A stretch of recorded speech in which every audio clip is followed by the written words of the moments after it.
உயிர் காப்பான் உண்மை தோழன். உடுக்க இழந்தவன் கைபோல் ஆங்கே இடுக்கண் களைவதாம் நட்பு. A friend in need is a friend indeed. அன்பான நண்பனை ஆபத்தில் அறியலாம். முஹம்மது நபியின் சத்திய போதனைக்கு ஒரு மாபெரும் சோதனை. இஸ்லாமை மக்காவில் வளரவிடாமல் தடுப்பதற்காக எதிரிகள் ஆரம்பகால முஸ்லிம்களை பெரிதும் இம்சைப்படுத்தினார்கள்.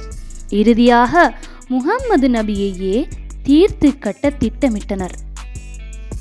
தனது உயிர் தோழர் அபூபக்கரை துணையாக அழைத்து கொண்டு இரவோடு இரவாக இறை தூதர் மக்காவை விட்டு புறப்பட்டார். இருவரும் மனித சஞ்சாரமற்ற பாலடைந்த சௌர் என்னும் குகையை நெருங்கிவிட்டனர். அதனுள் சில நாட்கள் பதுங்கியிருப்பது அவர்களது திட்டம்.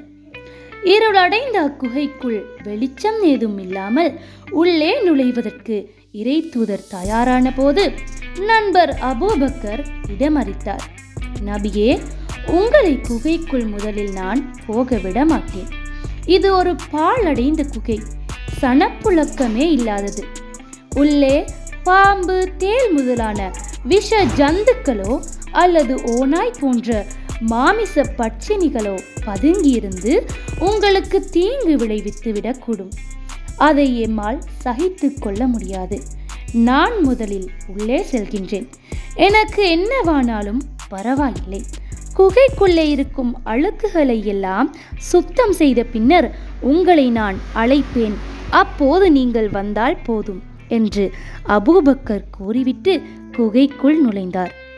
கற்கள், முட்கள், குப்பை கூலங்கள் எல்லாம் தனது கைகளினால் தொட்டு தடவி தேடி பிடித்து குகையின் உட்புறத்தை முடிந்த அளவு சுத்தம் செய்த பின் இறை தூதரை உள்ளே அழைத்தார் அபூபக்கர்.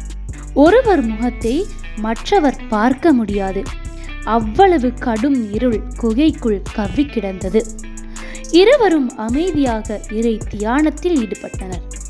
சில நாளிகைகளின் பின் கிழக்கு வானம் வெளுக்கத் தொடங்கியது. மெல்லிய சூரிய ஒளி லேசாக குகைக்குள் தலை காட்டியது. இறை தூதர் தனது நண்பரின் திறந்த மேனியை பார்த்து ஆச்சரியப்பட்டு, அபூபக்கரே, உமக்கு என்ன நடந்தது? உள்ளே வரும்போது நீர் அணிந்திருந்த உமது மேலாடை எங்கே என்று கேட்டார்.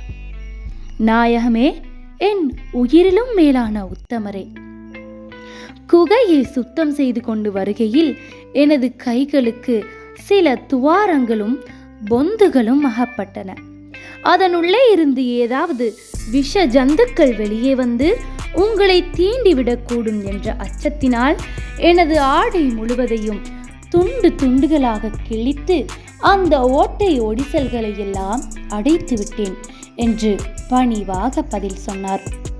இதை கேட்ட முஹம்மது நபியின் கண்களிலிருந்து கண்ணீர் மல்கியவர்களாக, இறைவா, இந்த அபூபக்கருக்கு மேலான உயர்ந்த அந்தஸ்தை அருள்வாயாக என்று பிரார்த்தித்தார்.